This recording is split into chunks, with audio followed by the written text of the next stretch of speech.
Francine's POV. Hey baby! Napalingan ako sa gawin ng pintuan at doon ngayon nakatayo na siya. Hindi ko man lang naramdaman ang presensya niya. Are you okay? May masakit ba sa'yo? I thought you were in the kitchen, nag-alala ko. I smiled at him as he said that. Umupo siya sa kama at marang hinaplos ang pisngi ko habang isang kamay niya na may nasa tiyan ko.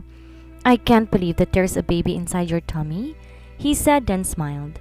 And that's mine, my baby, our baby. Dati ikaw lang baby ko, ngayon magiging apat na kayo. Napasimangot pa siya nung sabihin niya yon. Kaya naman bumalikwas ako ng bangon. Hinila niya ako palapit sa kanya at tinala sa kandungan niya. Bakit parang malungkot ka? Ayaw mo ba? Kuryosong tanong ko sa kanya. Mula sa likuran ko, inilagay niya ang mukha niya sa balikat ko. Naramdaman ko pang bahagyang paghawak niya ng hagkan sa balikat ko bago bumulong. Marami na akong kaagaw sa'yo. Baka hindi mo na ako pansinin dahil nasa mga bata na lang lagi ang atensyon mo. Gusto ko sa akin lang, you're mine, right? Natawa ako sa kaartihan niya. Kala ko naman kung ano na at kung ayaw niya sa pagbubuntis ko. Yun pala nagsiselo sa sariling mga anak. OMG! Kinilig tuloy ako ng slight. Baby, of course. Nasa mga batang atensyon ko ngayon. Mahalaga sila sa akin at mahal ko sila. Humarap ako sa kanya. Hinawakan na magkabilang pisngi at tinitigan siya sa mata. Pero pangako, pagkatapos na nakakapagod na araw, pumunta ako sa inyo. Ikaw ang tatabihan ko. Nasa iyo ng lahat ng atensyon ko. Hahagan kita bago ka pumikit. Yayakapin ka hanggang sa makatulog ka at pangako. Pagising mo sa umaga, ako pa rin ang una mong makikita. Sobrang mahal na mahal ko talaga ang taong to. The man that I wanted to spend the rest of my life with. Hinagpos ko siya na mahigpit, pero parang natulala lang siya saglit. Hindi ko alam kung bakit, pero para siyang namaligno. What? Maangkong tanong. Nag-aral lang tinitigan ko pa siya, pero gano'n na lang ang panlalaki na mata ko na mapansin ang namumuong luha sa mga mata niya. His cheeks turned red and his nose too. At bago pa tumulong luha niya ay kaagad niya akong hinagpos na mahigpit. I love you so much, so very much, he said almost whispering. Halos malagutan ka ng hininga, baka takingin ako sa puso dahil sa sinabi mo sa akin. But those were the most precious words that I will never forget until my last breath. Di ko maiwasang mapangiti nang sabihin niya iyon. Akala ko kung ano na. I won't promise anything, but I assure you that I will stay beside you and love you forever. Bulong niya pa. Sakali mang makalimutan kong dapat nasa tabi mo ako sa buong buhay mo. Sakali mang maramdaman mong hindi na sapat ang pagmamahal na binibigay at pinapadama ko sa'yo, please slap me hard para magising ako at maalalang lahat ng binitawan kong salita sa'yo. Giit niya pa. Ako naman ang naluhada sa mga pinagsasabi niya. Pakiramdam ko tuloy nasa TV na kami at pinapanood ng marami dahil sa kadramahan naming dalawa. Humigpit ang pagkakayakap niya sa akin bago ko ginawaran ng hagkan sa noo. Pakiramdam ko isa akong bagay na iniingat-ingatan niya. May mahalaga pa sa kayamanang mayroon siya. Hindi ko naranasan yon sa iba, sa kanya lang. I have something to tell you. He said it makes me look at him in his worried eyes. But promise me you won't be angry? I am so nervous right now, baby, pero ayoko maglihim sa'yo. Kumunot ang noo ko dahil sa sinabi niya. What was that? I asked. Pinaningkitan ko pa siya ng mata. Kahit ako'y kinakabahan sa sasabihin niya. Paano kung napagtanto niyang hindi niya pala talaga ako gusto? O kaya naman baka may natitipuhan siyang iba. Masasakal ko talagang balo na to kapag nangyari ng nasa isip ko. I said, mangako ka muna. Nag-aalangang sabi niya ulit. Kahit di ako sang-ayon dahil kinakabahan din talaga ako. Tumango ako para matapos na. Oo na, sige na. Hindi ako magagalit. Mas magagalit ako kapag hindi mo sinabi sa akin. Giit ko naman. Bumuntong hininga siya bago tumitig sa akin at saka pa lang nagsalita. Nung gabing nagkwento ka tungkol sa nakaraan mo, I heard everything, Francine. I feel your pain, your madness, your willingness to take revenge, and also, I feel your fear. I wish I'll be there. Ako dapat ang tumapos sa kanila at kung bibigyan ako ng pagkakataon, tatapusin ko sila ng paulit-ulit. Galit na sabi niya sa akin. Ang mga mata niya ay sumisigaw ng kabaliwan at galit ang nakasulat sa buong mukha niya. Alam kong di niya ako sasaktan ng physical but I feel scared of someone whom he wants to hurt. What did you say? Hindi makapaniwalang tanong ko sa kanya. I can't believe that I hear those words from him. I'm sorry, babe. Hindi ko naman sinasadyang mapakinggan ng mga... Not that. Gusto ko silang tapusin. Alam mo ba kung anong dinulot sa akin ang ginawa kong yon, Kyle? Alam mo ba kung gaano ko pinagsisihang nagawa ko yon? I cannot sleep properly at night because of that memory. I am scared of the dark and even afraid of something spooky sound because of that. Muntik na ako mawala sa sarili ko dahil doon. At dahil doon natakot din ako sa sarili ko. Sunod-sunod kong sabi sa kanya. Nagsimula ako maging emosyonal dahil sa mga alaalang yon. My body was shaking. My hands were trembling and sweating. I feel deaf and only the sound of my voice saying help me was the only sound that I heard right now. Pinilit kong isiksik ang katawan ko sa poder kung saan alam kong wala na akong kawala pa. Itinatago ko rin ang mukha ko sa mga tuhod ko. Nagbabaka sakaling hindi na nila ako makita pa. Hey Francine, baby. Listen to me. I hear him saying that but I cannot do what he said. Hindi ko mautusan ang sarili kong makinig sa kanya. Pakinggan ang boses niya. Pakiramdam ko'y nasa isang madilim na lugar ako at nag-iisa. Nakakatakot. Mababaliw na yata ako. O baka naman baliw na nga talaga ako. Yes, I'm crazy. Francine. Narinig ko pa ulit ang boses na yon. Para bang pinipilit niya ako makawala sa lugar kung saan ako naroon ngayon? Hindi ko na alam. Baby, I'm here. Listen to my voice. I'm here. Hindi kita iiwan. I love you. My body froze for a while when I feel Kyle is holding my face. And when I look at his eyes, he was crying too. Why is he crying? He hugs me tightly while saying I love you repeatedly. Dama ko ang init at higpit ng yakap niya sa akin. Dama ko rin ang marahang pag-alog ng balikat niya dahil sa pagpipigil ng iyak. Please baby, don't make me worried. Hindi ko kaya, Francine. Hindi ko kayang mawala ka sa akin ulit. Stay with me, love. Mas lalo ko naiyak at tuluyan ang nawala ang takot na bigla ko nadama kanina. I don't want him to feel worried about me. I don't want to see him crying like this. I did not mean to scare you. I'm sorry. I'm sorry, Kyle. Nautal kong sabi sa pagitan ng paghikbi. It's okay, love. That's okay. I am sorry if I trigger your anxiety again. That's my fault. I'm sorry. Giit niya habang hinahaplos ang likod ko. Mas lalo pang humigpit ang yakap niya sa akin na ikinangawi ko. Baby, baka maipit ang tiyan ko. Bahagya ko siyang itinulak pero inalalayan naman ako. Dahilan para magpahiga kaming dalawa. Ginawa kong una ng balikat niya sabay nakahagpos sa bewang niya. Ilang minuto lang kami na tahimik kapag pinapakinggan ng tibok ng aming puso. Ngunit nang maramdaman ko ang dahan-dahang paglapay ng kamay niya sa pangitaas kong damit, nakataas ang kilay na nilingon ko siya. What do you think you're doing? Tanong ko, nakataas pa rin ang kilay. Nagpababa naman na siya at nahihiyang isiniksik ang mukha sa balikat ko. I want to make love with you, bulong niya. Mas lalo pang isiniksik ang mukha niya bago gawaran ng kan sa balikat. Kyle, pinapaalala ko lang naman na may laman ang tiyan ko. Magtatatlo na ang anak natin at saka hindi na pwede. Singhal ko naman sa kanya. Narinig ko pa ang pagbuntong hininga niya bago bulong-bulong pa na hindi ko naman masyadong maintindihan. Tumigil ka, Kyle. Huwag kang bumulong dyan. Muli kong singhal sa kanya. Kinurot ko pa ang tagiliran niya. Hindi na ba talaga po pwede? I want you to know, babe. Promise, I will be gentle. Pagpipilit niya pa rin. Napakahilig talaga ng taong ito. Hindi nga pwede. Buntis na ako, Kyle. Pagpipilit ko rin. Aba, kung pwede lang, edi papayag na ako. Pero hindi. Tumayo siya at kinuha ang cellphone niya sa computer table bago maling bumalik sa tabi ko at humiga. Tinitigan ko lang siya habang abala siyang nagpipipindot sa cellphone niya. Not until I saw him dialing the doctor who checked me up if I'm pregnant or not. Hoy, anong ginagawa mo? Nagtatakang tanong ko sa kanya. Pinanlakihan ko pa siya na mata dahil hindi ko maintindihan kung bakit tinatawagan niyan doktor ko. I will ask your doctor if we can still make love even if you're pregnant already. Baliwalang sagot niya na kinalaki ng mata ko. What the? Manahimik ka nga, Kyle, nakakahiya.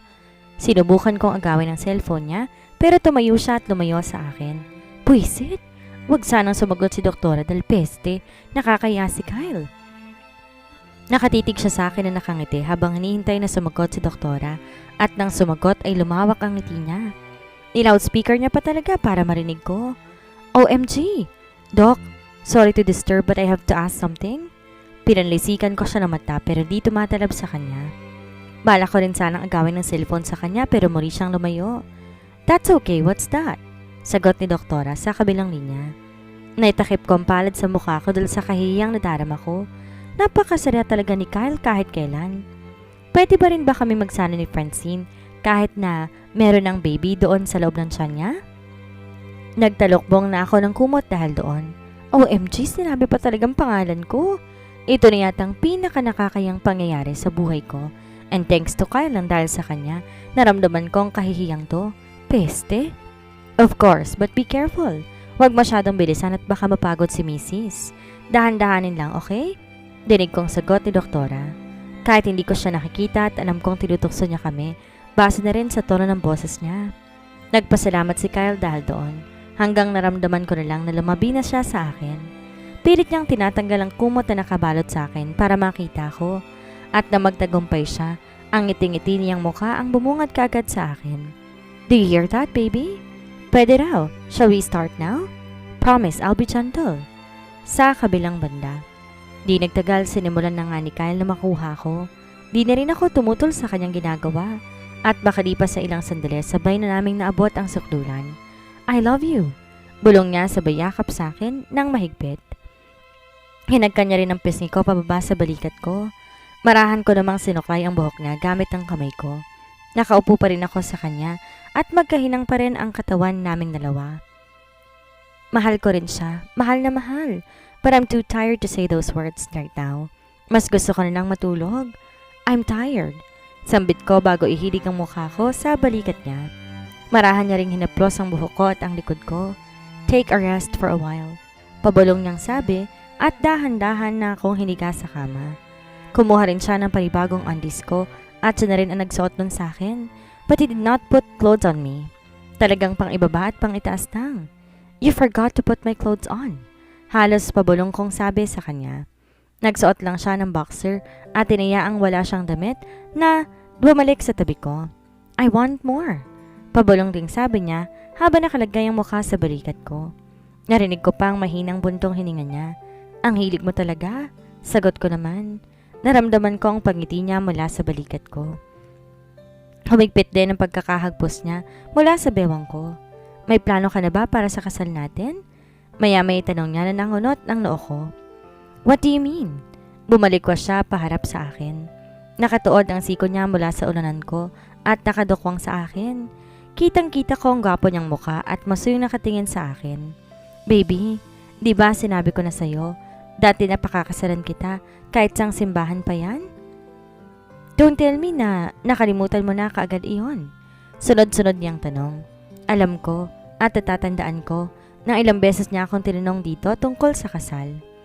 Pero hindi ko naman alam na seryoso pala at tototohanin niya yon. Are you serious about that? Maangkong tanong. Unti-unti nang kumalabog ng malakas ang puso ko. Hindi inaasahan ang isang katulad niya at ito talaga't gusto niya akong pakasalan. I mean, I am not perfect. I have so many flaws and skeletons in my closet.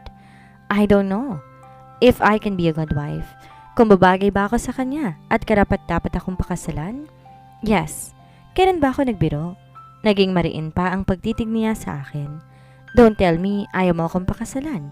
I swear, Francine, ikakadena kita at kakalad ka rin papunta sa simbahan until you say I do.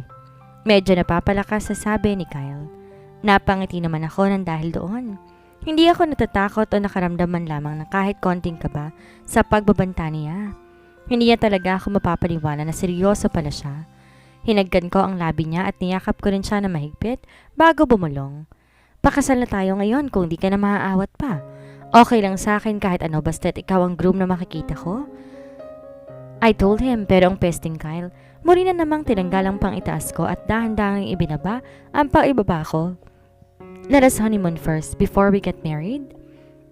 Bulong niya bago ko hinagkan. At wala na nga talaga kaming ibang ginawa kundi ang paligayahin ang isa't isa. Peste, akala ko ba bawal ako mapagod? Pero sa ginagawa ng lalaking to mukhang mawawala ako sa ligaya at kasabikan sa piling niya. Sa kabilang banda, weeks had gone fast and smoothly. Nandito kami ngayon sa mall. Kasamang anak namin si Jiro at Kenji. Hawak ko si Jiro sa kanang kamay ko habang nakakbay naman sa akin si Kyle. Sa kanang kamay niya naman ay si Kenji. Hindi mapakali katuturo ng mga laro ang nakikita niya. We were having family bonding while looking for a boutique that will do my wedding dress. Since hindi naman ganoon kalaki ang tiyan ko, napagdesisyonan namin ni Kyle na beach wedding na lang. Napag-usapan na rin namin ang venue at ang lahat ng kakailanganin maging sa pagkain at mga iimbitahin. Gusto niya sana in grande dahil once in a lifetime lang daw na mangyayari sa amin to. Pero mas gusto kong simple at higit sa lahat, ligtas. Hindi pa rin ako panatag sa kung ano man po pwedeng mangyari. Maaaring nakakulong nga si Kevin ngayon, pero meron pa rin po pwedeng kumilos para sa kanya. Sakali mang may binabalak siyang hindi maganda. Ganoon din si Nadia na sa nagdaang buwan na nasa selda, ngayon nailipat na sa isang rehabilitation. Hindi rin magkamayo ang pamilya niya sa paghingi ng tawad sa amin, nakalaunay napatawad na rin naman. Just like me, Nadia was suffering from depression and I understand her now. Daddy, we're going to the island too? Masiglang tanong ni Kenji kay Kyle. Simula nang malaman nilang sa beach gaganapin ang kasal namin ni Daddy. Hindi na sila matapos-tapos kung uungot sa isla. Sa Verde Island, yun gaganapin ng isa sa mga kaibigan ni Kyle ang nagmamay-ari. Hanggang ngayon hindi pa rin talaga ako makapaniwala na ito na matutupad na ang panganalangin ko na makasal sa lalaking pinili ko at mahal ko. Pero pangarap pa rin. Mula sa pagiging isang sikat na dancer sa Club V, hindi ko inaasang magiging Miss Data na rin ako sa mga susunod na araw. Masaya, kumpleto at buo. Yun lang ang tanging hiling ko dati nung akala ko wala nang pag-asang makita pa kami ulit ni Kyle. Pero ngayon, kasama na namin siya. Hindi siya nga umaalis sa tabi namin mag-iina. Yes, buddy. Pupunta tayo doon after we settle your mom's wedding dress. Nakangiting sagot ni Kyle bago tumingin sa akin na nakangisi. Bakit kasi kailangan pa ng wedding dress? Tatanggalin ko rin naman yun eh. Naghahanda na ako na makita.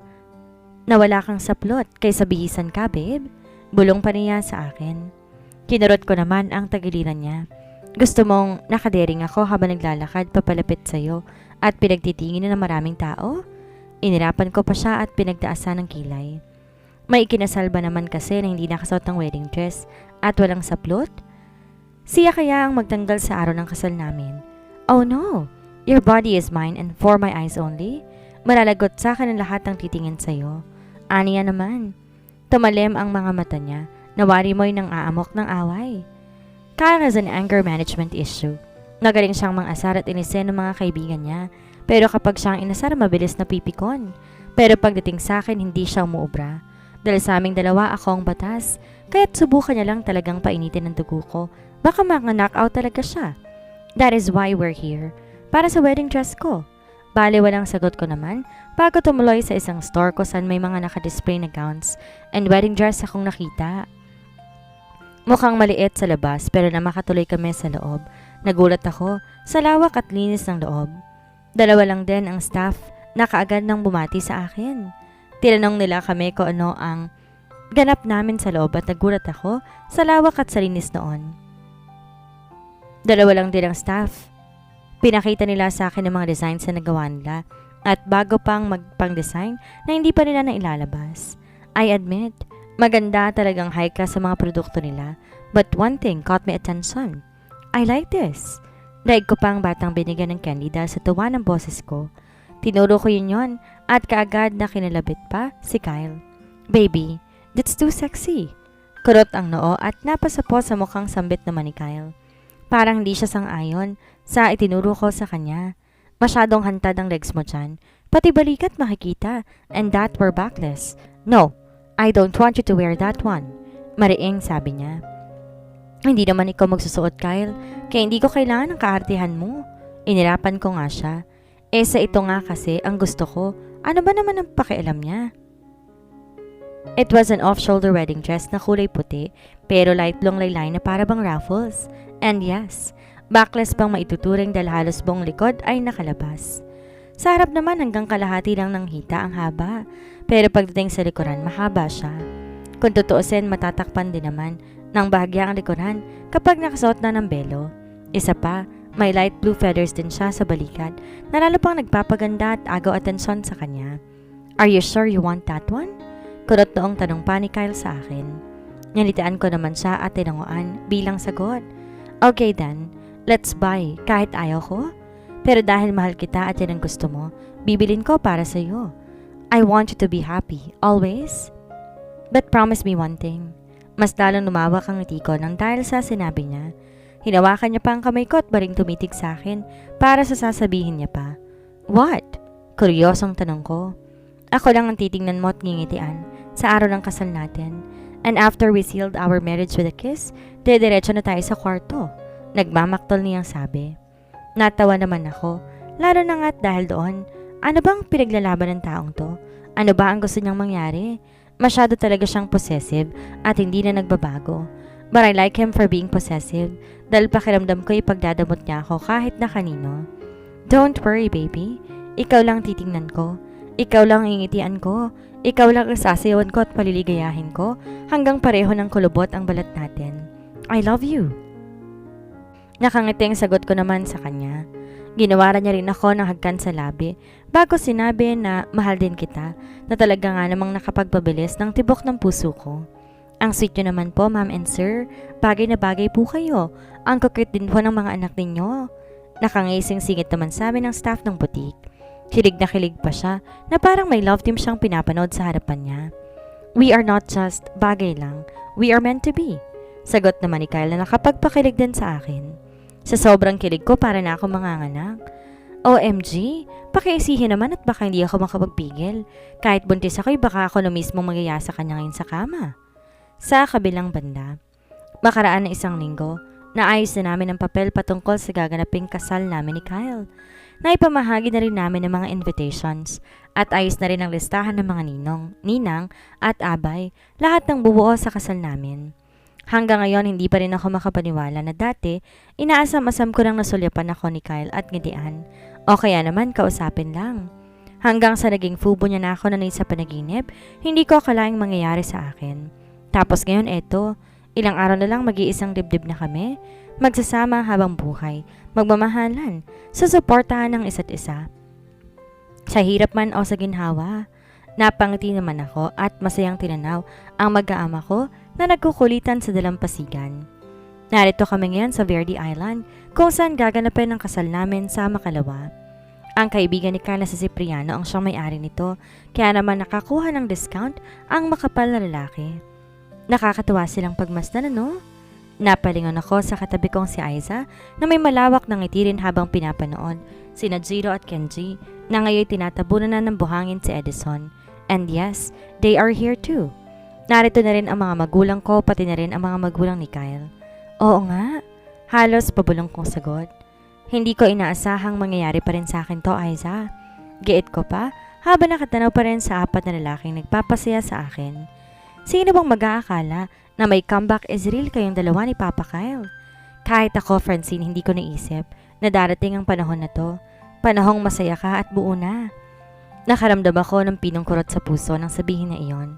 Kung narito si Gladys ngayon, malamang matutuwa din yon sa akin. Napakatagal na pala simula nang makilala ko si Aiza. Ang tagal na namin magkaibigan at nagdadamayan sa lahat ng unos na dumarating sa amin. Gayong nahihipag ko ng bruhang yan. Siya nga palang nakasungkit ng pihikang puso ng kakambal kong si Edison. Masaya naman ako para sa iyo, bakla. Pasinghal niyang sabi sa akin pero nakangiti. Kidurot niya pa ang tagiliran ko pero hindi naman masakit dahil baka masapak ko siya kapag nakurot niyang baby sa tiyan ko. Masaya din ako at masaya din ako para sa kanya.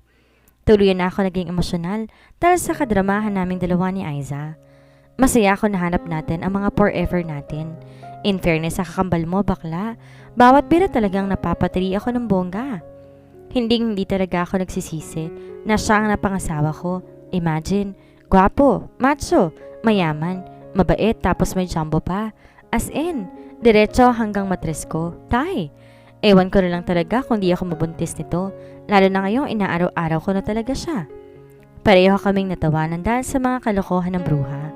Wala naman na kaming dapat na ikahiya pa sa isa't isa dahil ultimo kalit-liitang nunal namin sa katawan alam na namin kung saan makikita. Kaya naman ng mga ganitong usapin, baliwala na sa amin ni Aiza. Isa pa, bago ko naging brutal magsalita, ay maharot na talaga ang bruhildang iyan. Good luck na lang talaga sa jumbo ni Edison. Sana'y hindi manamlay kakasisid sa peras ni Aiza. Nakita na namin ang turing nating tahanan. Makahulugang sabi ko na ikinangiti niya na rin. Alam kong Alam niya kung ano nasa isip ko. Siguro kung makikita kami ng dati naming nakasama sa club, lalo na yung mga kapitbahay ko nung panahong umuupa pa lang ako, malamang mababash kami. Sino ba naman kasi ang mag-aakala na kami, lalo na ako, na dating dancer sa club, star of the night, magdali ng ituring at magaling magpaligay ng mga kalalakihan kung husgahan ng iba, ay magiging ganito ang buhay. Masaya, kontento, maayos, higit sa lahat buo. Ni hindi ko nga rin inaasahan na makikita kong pamilya ko na simula nang mawala ako akala ko hindi na magiging maayos pa ang buhay ko. Wala nang patutunguhan. Pero ngayon, lagi na lang akong nakangiti. Mas bumabalik pa rin na sa akin ang takot at nati-trigger pa rin ang buhay ko. Ang anxiety ko. Pero dahil kay Kyle, nalampasan ko yon. Hindi niya na ako hinayaan pang mag-isang makipaglaban sa anxiety at depression na nadarama ko. Inuuna niya lagi ang kaligtasan ko at ang kapakanan ng mga bata. Mas mahal niya na kami kaysa sa sarili niya. Kaya naman ipinangako ko sa sarili ko kung paano siya lumaban para sa akin. Ganoon din ako para sa kanya. Minsan nga namimiss kong kumembot sa taas ng entablado, sa ilalim ng iba't ibang kulay ng ilaw, sa maharot na musika at sa palakpakan at sigawan ng mga customers. Pero nangako ko sa sarili kong hindi na ulit ako tutungtong doon. Tumingin muna sa akin si Aiza bago ngumiti. Bahagya niya ring hinaplos ang tiyan ko bago hinawakan ang kamay ko. Hindi man natin maitatama ang mga maling nagawa natin noon. Tayo pa rin ang susulat kung anong meron tayo ngayon. Giit niya pa. Nginitian ko siya dahil doon. Tama naman ang sinabi niya. Marami man kaming nagawang kamalian dati na hindi na namin pwede pang ibalik. Hindi ibig sabihin nun hindi na kami pwedeng magbago. At wala na rin karapatan para magkaroon ng kaginhawaan. Sana, sa susunod na buhay natin, sakali mang maging aso ko, ikaw na may maging karapata para magkasama pa rin tayo. Kumunot ang noon niya dahil sa sinabi kong iyon. Natawa tuloy ako. Di naman kasi sa pasok yung bangay yung pinagsasabi niya na drama o ng bruha. Alam mo, Francine, maganda ka sana. Kaya, alam kong maganda ako. Aiza, huwag mo nang ipangalandakan pa. Putol ko sa kanya. Alam ko kasing bubungaan na naman niya ako dahil sa kagagahan ko. But that's okay. Di siya tuloy na kaibigan kung paplasikan niya ako ngayon. Oo na lang. Maganda ka. May pagkabubita lang talaga minsan. Aasam na nga lang ng second life. Aso pang napilit, dinami mo pa talaga ako bilang isang garapata. Just me, Francine. Pwede namang pareho tayong Diyosa. O kaya, Reyna. Kundi baga namang bubita ka talaga. Aso't garapata pa. Nasa ng taste, uy. Sunod-sunod niyang litanya. Sabi ko na nga ba, at bubungangaan ako ng bruha. Minsan talaga tinatanong ko na lang din ang sarili ko kung paano ko ba naging kaibigan na isang to. She was my opposite at maaaring mag-clash ang personality naming dalawa kapag kami ang nagsama. Pero hindi ni minsan hindi kami nag-away. Magkakantapuhan lang siguro. At wala pang isang minuto magkakaisa rin kaagad. Sa'yo nang pumasok sa isipan ko May masama ba ron? Baka nga mamaya sa next life mo tae ka pala, di mas malala pa yun. Buwelta ko naman sa kanya. Ninirapan niya na lang ako bago umiling na tinuro si Ka na naglalakad na papalapit sa amin. Pwede bang imain si Papa Kyle? Ang hot, Mare. Look his abs. Peste, abot din hanggang matris mo yan Napapailing na natawa na lang ako sa pinagsasabi ni Aiza. Malamang pag narinig siya ni Kyle, sisinghalan siya. Mahilig lang talaga si Kyle, pero kahit papaano conservative pa rin. Tingnan mo nga, magtatatlo na ang anak. Ngayon pa ba magtatanong kung bakit abot hanggang matris ka yan? But no need to fear of curiosity. Akong kusang sumusuko sa pagsakop niyan. Nakangising sagot ko naman. How's my baby? Nakangiti namang tanong sa akin ni Kyle na makalapit na siya sa harapan ko. At talagang sa tapat pa namin ni Aiza siya pumesto at binilad ang katawan niya. He's wearing swimming trunks and topless, kaya exposed na exposed sa makasara ng mata namin ni Aiza sa katawan niya. Peste, baby daw. Kinikilig na perlas niyan, Kyle. Pangaasar naman ni Aiza. Pero wala doon ang atensyon ko kundi nasa swimming trunks niya. Bakit may nakabakat doon? Pakiramdam ko tuloy na mula ang mukha ko na maisip kung anong nasa loob na to. Baby, are you okay? Are you having a hard on? Wala sa loob na tanong ko sa kanya na ikinatawa ng malakas ni Aiza. Habang si Kyle na may namula ang muka at napatakip sa hinaharap niya. Baby, it is too early for that.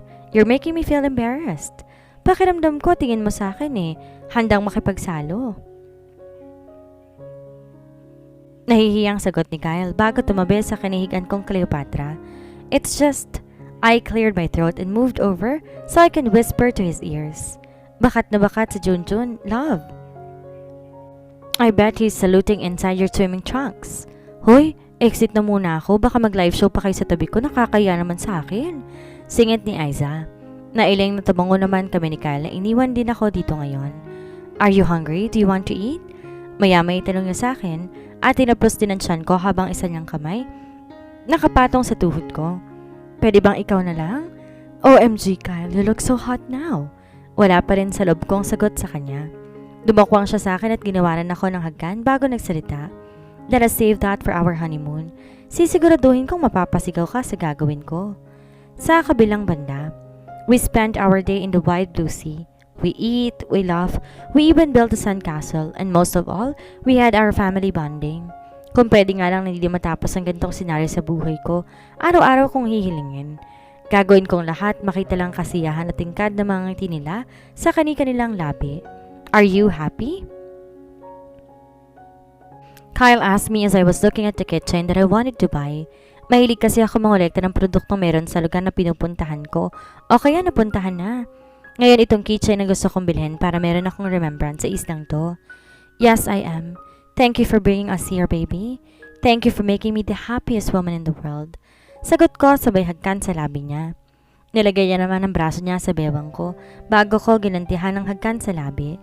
Banayad lang, pero damang-dama ko ang pagmamahal at sincerity ng hagkan na ginawa niya sa akin. I am glad you're happy. I want you to be always happy. Kung pwede lang araw-araw kitang gala para sumaya ka naman araw-araw, gagawin ko.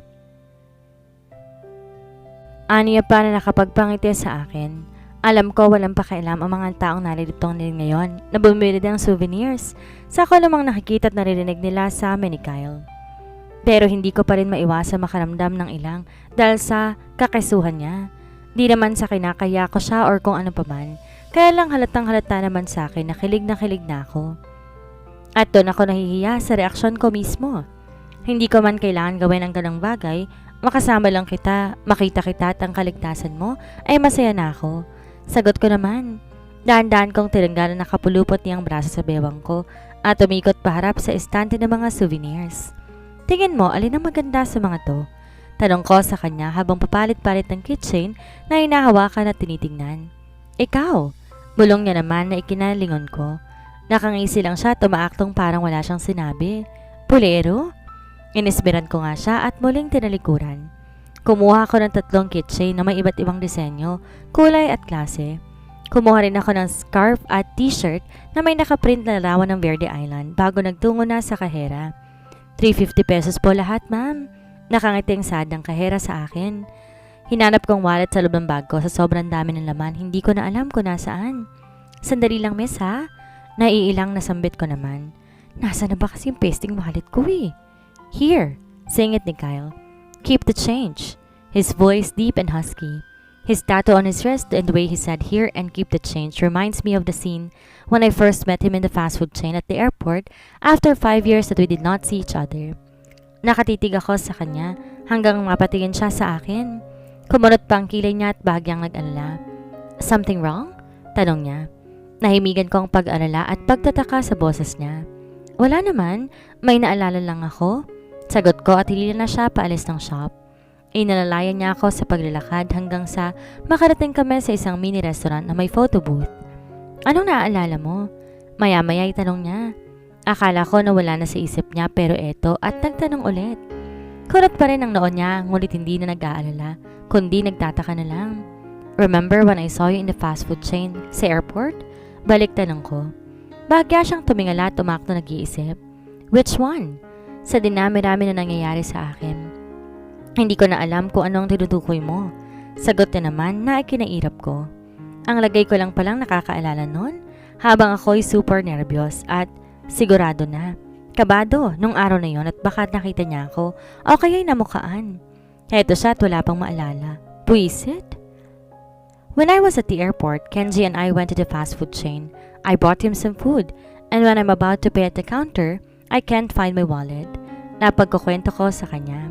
Kumunot naman ang noo niya bago mariing tumingin sa akin. 350 pesos lahat ng nabili ko. And then you came out of nowhere saying here and keep the change. Nakita ko yung tattoo mo sa palapulsuhan mo at naamoy ko rin ang pabango mo. Syempre pa, alam na alam kong boses mo. I was stunned for a moment, afraid that you recognized me that time. Giit ko pa sa kanya. Napangiti naman siya at tinawakan ng kamay ko. Yes, I recognized you that time. I got shocked too. Pagkatuloy ko palang nakita na kita pero hindi ka nakaharap sa akin. Kaya lumapit ako to make sure that's you and yes baby, I'm 100% sure na ikaw nga yun. Hinintay kong lumingon ka sa akin o kausapin mo ako o di kaya pansinin pero hindi mo ako nilingon. So I assume na hindi mo ako kilala. Medyo galit pa ako sa'yo noon dahil bigla ka na lang nawala. Parang may kumurot sa puso ko na sabihin niya yon. Ibig sabihin nakilala't nakita niya pala ako noon pero hindi man lang ako kinausap and worst, nakipaghagan pa siya sa ibang babae. Bumalik ako. Napatitig ako sa mata niya nang muli na naman siyang nagsalita. Pumungay ang mga yon na para bang may dinaramdam o nararamdaman. Pag-alis ko kasama si Nadia noon, bumalik kami. Binalikan kita pero wala ka na sa fast food na yon. And yes, I saw you with Kenji. Nilibot kong airport para lang hanapin ka, only to see you with Edison and your family, smiling from ear to ear. Francine's POV. Noong panahon yon, akala ko si Edison ang asawa mo tulad ng naibalita noon. May kasama pa kayong mga bata. Napaawang ang labi ko sa kaalamang yon. Di ko alam na nakita niya kami sa ganong eksena. I was hurt, baby. Kailangan ko pang magpakulong sa alak, sa club V at magbayad ng ilang babae para lang makalimutan ka. Every kiss, I think about your lips. Every touch, I think about your body. At sa bawat pagkikipagniig ko, iniisip ko ang maganda mong mukha. Iniisip ko ikaw yung yumayakap sa akin. Walang umagat gabi na hindi ka nawala sa isip ko, Francine. Pakiramdam ko yung may kung anong bato na nakabara sa lalamunan ko dahil sa pagpipigil na wag maluha, pero hindi ko na napigilan. Naramdaman ko na lang ang luha ko na marahang naglalakbay pababa sa pisngi ko. Pinunasan niya naman yon kaagad bago ko nitian. Marami tayong sakit na napagdaanan at kahit kailanman hindi na natin maibabalik. Pero ang mahalagay narito ka na at narito na rin ako. Pangakong hindi na ako mawawala sa tabi mo at di na rin kita hahayaang mawala pa. Aniyang napangiti naman sa akin habang lumuluha pa rin. Tama siya. Marami kaming napagdaan ng sakit at di magagandang bagay na naranasan. Pero ngayon susubukan naming mamuhay ng tahimik, masaya at higit sa lahat nagmamahalan. I want you to be happy always, Francine, because you deserve that. And if going abroad makes you happy, then we will live there. Sasama ako sa'yo. Nanlaki ang mata ko at mas lalo pang umawang ang labi ko nang marinig ko yon mula sa kanya. Hindi ko siya pinipilit sumama at di ko rin inaasam na sasama siya sa amin. Ngunit eto't sa kanya mismo ako nagmula. Are you sure? I asked him. He smiled at me and held my hand, gently caressing it. Yes, love? Sa kabilang banda, today is the biggest day that I am waiting to happen. Sa marahan at malamig na simoy ng hangin, hampas ng alon sa dagat, huri ng mga ibon at ingay ng mga bangka at iba pang naririto, masasaksihan ng lahat ng pag-iisang dibdib namin ni Kyle. Suot ko ang damit pang kasal na napili ko nung pumunta kami sa mall. Kompleto mga kaibigan ni Kyle na ngayon narito din. Ganon din ang kanilang asawa maliban na lang sa isa. I just met her once but after that, unexpected thing happened. Kahit ako'y nagulat sa pangyayaring yon pero siguro yun talagang nakatakdang mangyari. Ikaw na yata ang pinakamagandang bride na nakita ko, bakla. Eksahiradang sambit ni Aiza nang buksan niyang pinto ng walang ano-ano. Pumasok siya dito sa silid ko. Hindi pa ako tapos ayusan pero konting ayos na lang sa buhok ko'y okay na. Suot ko rin ang kwintas na binigay sa akin ni Kyle. Gold ang chain pero kulay blue ang bato na hugis diamond. Bumagay sa damit na suot ko ngayon. My wedding was not elegant nor extravagant. I just want to be simple yet memorable. Kaya napagkasundo namin ni Kyle na beach wedding at malapit na kamag-anak at kaibigan lamang ang inimbitahan namin. Pero panigurado ako magiging napakasaya at hindi ko malilimutan ang araw na to. Ang araw na sinabi ko sa sarili kong handa na ako sa lahat ng pagbabago. Salamat sa pagsasabi ng totoo, kaibigan. Nakangiting sagot ko kay Aiza. Natawa rin ang babaeng nag-aayos ng buhok ko na siyang kinaingos naman ng bruha. Dahil kasal na siya, hindi na siya ang maid of honor ko. She was the new member of the Tigras Hotel. Geisha or dancers. Maganda si Daniela. Hindi rin bagay sa kanya na maging dancer lang. Ganun pa man, wala akong karapatan para husgahan siya dahil napagdaanan ko na rin ang pinagdaraanan niya ngayon. She was invited by Cipriano, one of Kyle's friends and the owner of this island.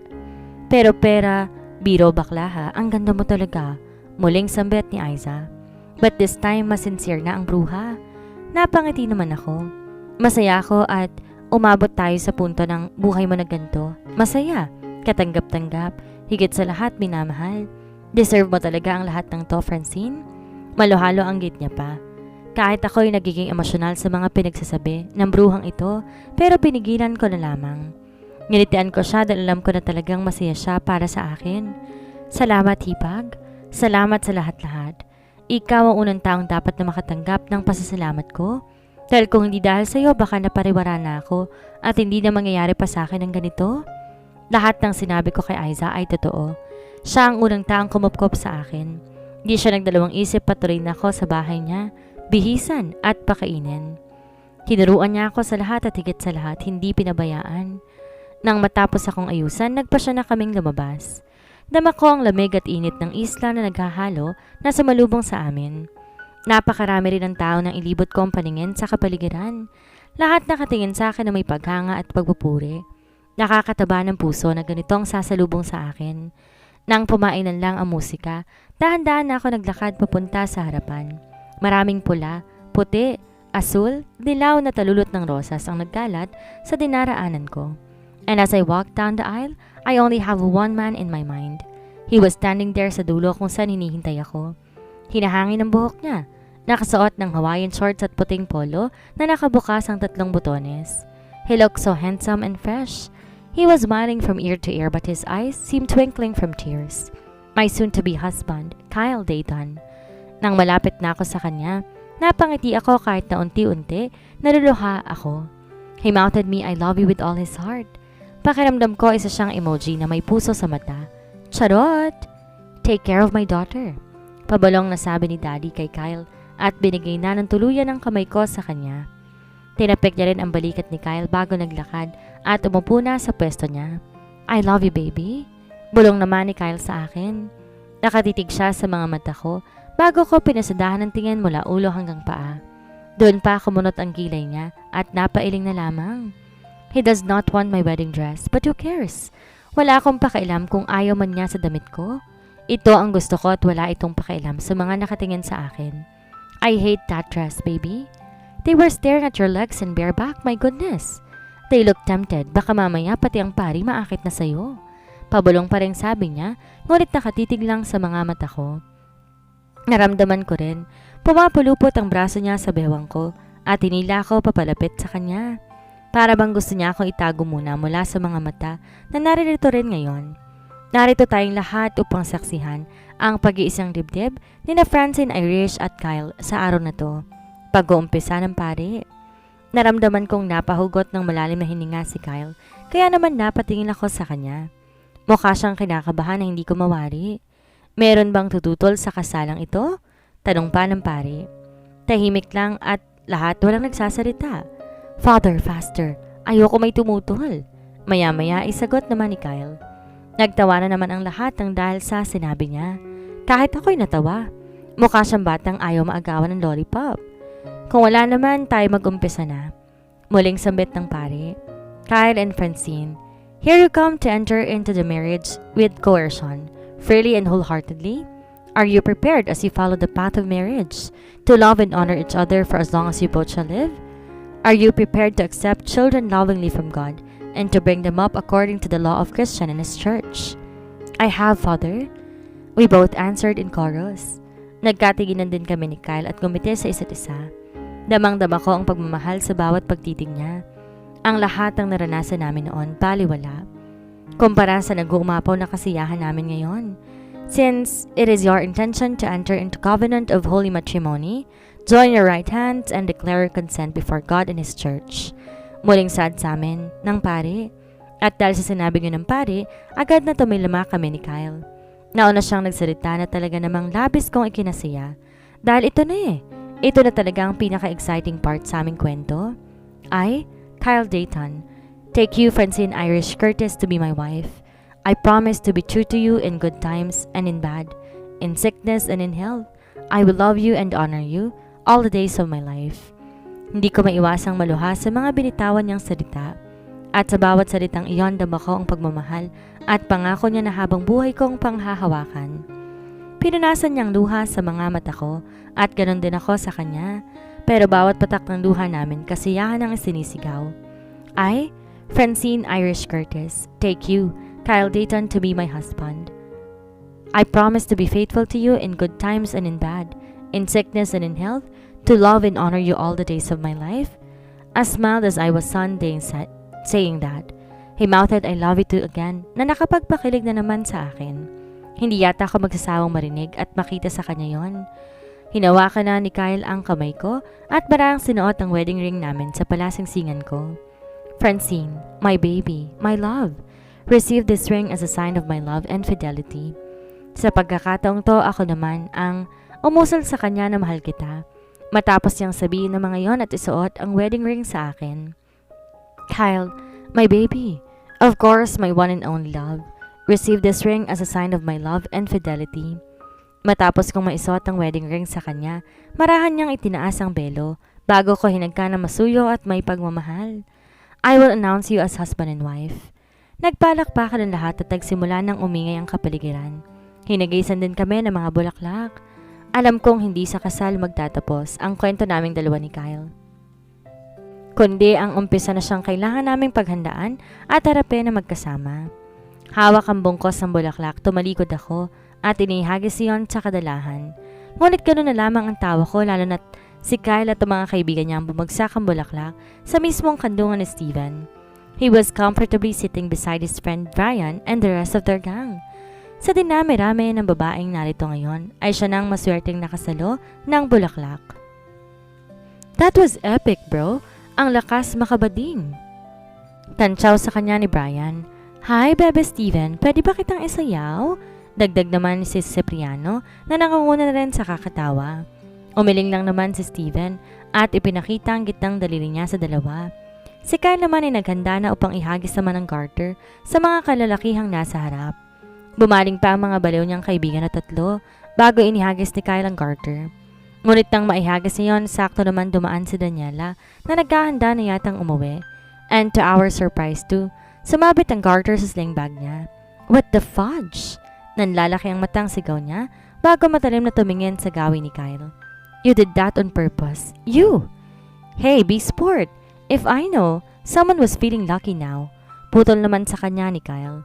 Base sa sagutan nila, dalawa matagal na nga silang magkakilala. O di kaya nakilala niya si Daniela dahil isang dalaga sa mga sikat na dancer sa hotel niya.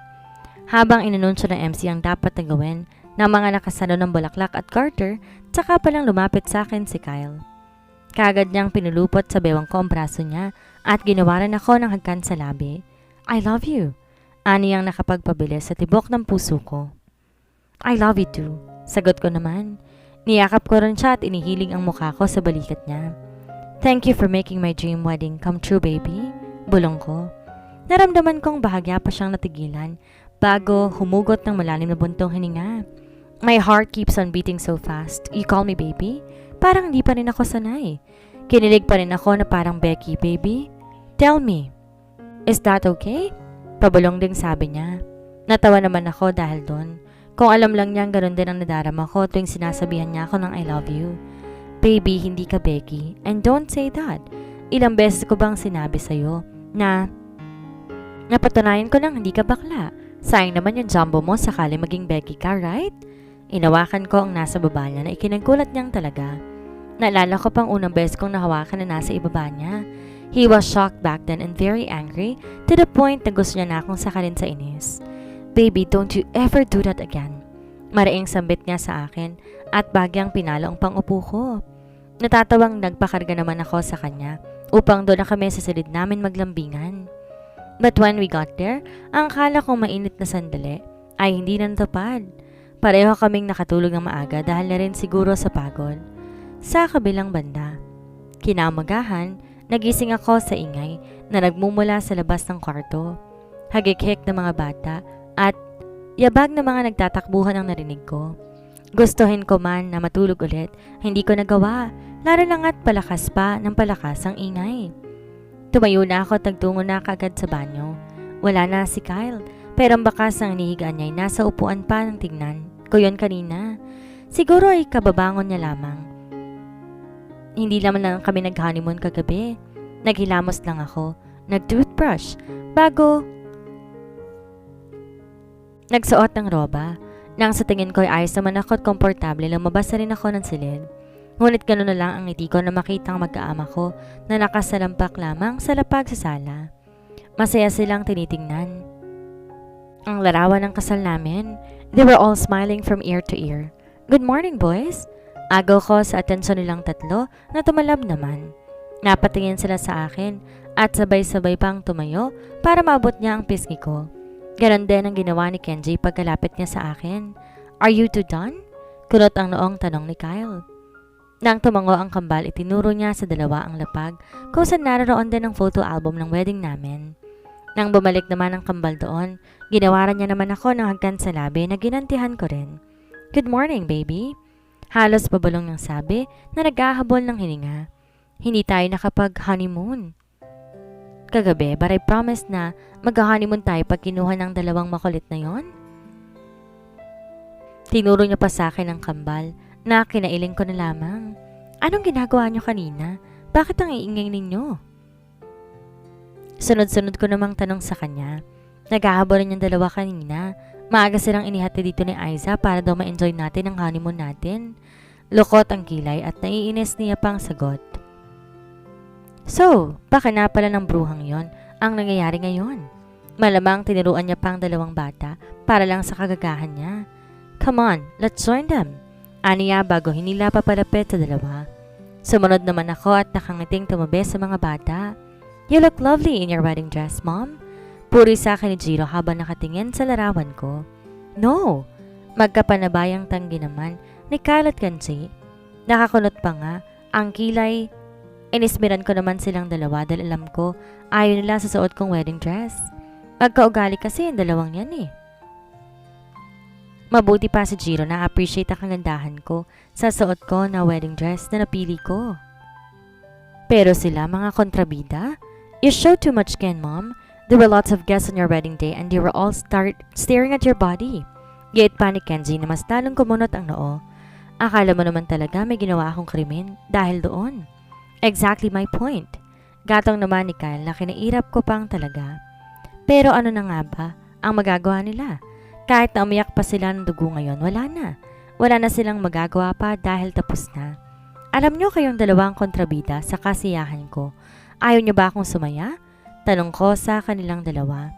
Napansin ko naman si Jiro na binilata ng dalawa matapos pang sabihin iyon. "Of course, we want you to be happy, but, di ba, parte ng pagpapasaya ninyo sa akin ay suportahan ako sa bagay na gusto ko?" Putol ko sa pagpapaliwanag ni Kyle. Napailing naman si Kenji at hindi na ginatungan pa ang sagot ng ama niya. "Yes, but baby." Kung oo naman pala, di ba dapat wala na kayong reklamo sa kung ano pa man ang suot ko?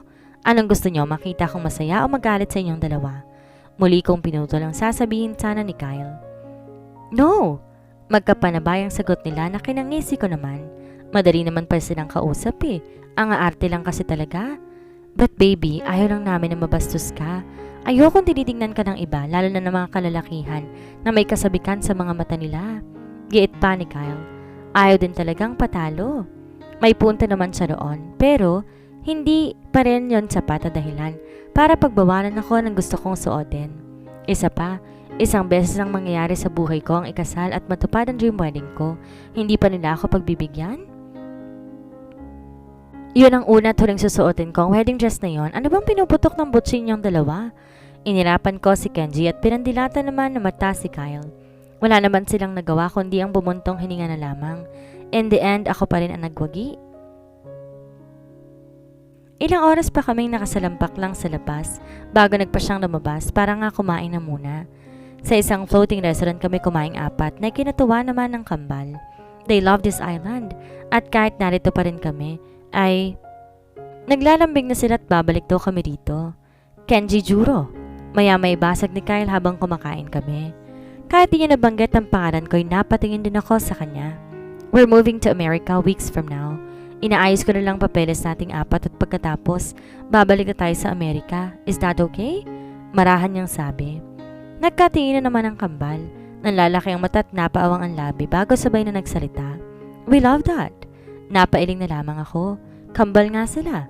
To be honest, Dad, it's so hot in here po. Nakahusong sambit ni Jiro. Yes, and bad people were living here. She might shoot me again. I don't want that to happen again, Dad. Giit naman ni Kenji. Lumamlam ang mata ni Kyle dahil doon. And I'm not gonna let that happen again, love. Over my dead body. Poprotektahan ko kayong lahat sa abot na makakaya ko. Sagot naman ni Kyle. Hinagkan pa niya ang noon ng dalawa bago hinawakan ang kamay ko. Matapos kami kumain sa floating restaurant, kinuha na ni Aiza ang dalawa. Naglakad-lakad naman kaming dalawa ni Kyle sa dalampasigan. Magkahawak ang kamay, masayang pinagmamasdan ang hampas ng alon sa paa namin. Maya-maya'y huminto siya, gumuhit ng puso sa buhangin. But I was surprised when he wrote my story on the sand. Nakapalob yon sa puso na ginuhit niya rin. Nilingon ko siya sabay ng paglingon niya sa akin na nakangiti. If this is your story and our sons were the exciting part, where's my place? What is my role? And who am I to tell this untold story? Kuryosong tanong ko sa kanya. Her smiles before he answers me made me smile too. Ikaw ang tuldok sa bawat talata, ang tatapos sa bawat salita, at ang makikita sa bawat dulo upang gumawa ng panibagong kwento. Ikaw ay ikaw, Francine. You ended the story without knowing that you did a great job at first. This is not just an untold story of you, but a story to be told and to be read by someone who loses their hopes just like you. And by the end of the day, the untold story of Francine becomes the story of us. Dito na po nagtatapos ang story ni Francine at Kyle. Maraming salamat po sa lahat ng sumuporta at nakinig. Patuloy niyo po sanang suportahan ang aking munting channel. Maraming salamat po. Keep safe, everyone.